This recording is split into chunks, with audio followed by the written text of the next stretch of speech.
Monsieur le ministre de l'Énergie, Madame la représentante du Premier ministre chef du gouvernement, Monsieur le ministre de l'Énergie et de l'Hydraulique,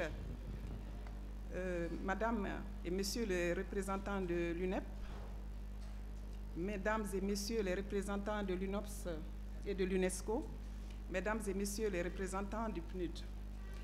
En vous souhaitant la bienvenue à cette importante rencontre, je voudrais exprimer la profonde gratitude du gouvernement guinéen, au gouvernement de la Suède et celui du Kenya, au PNUE, au PNUD, pour tous leurs efforts consentis en faveur de la mise en œuvre des objectifs de développement durable au cours de la décennie d'action.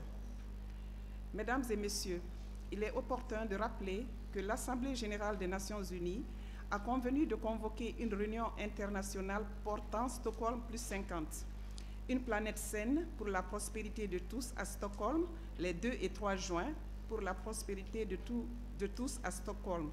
Pendant la semaine de la Journée mondiale de l'environnement, la réunion commémorera les 50 ans de la Conférence des Nations unies sur l'environnement humain.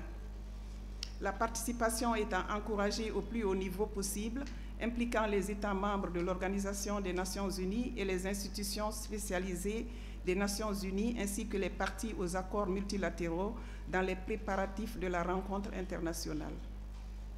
Le présent atelier de lancement des consultations nationales est donc organisé pour permettre de stimuler un dialogue inclusif entre acteurs nationaux sur les principaux thèmes de Stockholm plus 50.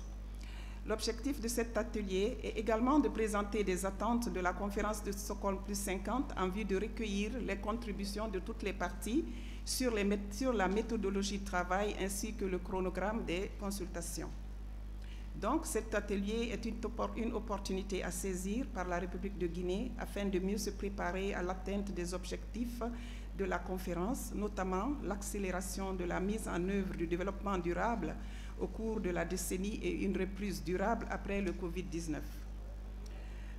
Heureusement, pour ce qui est de la Guinée, les discussions porteront essentiellement sur des thèmes en lien avec les secteurs identifiés lors de l'actualisation de la contribution déterminée au niveau national, la CDN, à savoir l'énergie, l'agriculture, les déchets et la foresterie, qui déjà au plan national font l'objet d'échanges répétés ces derniers temps.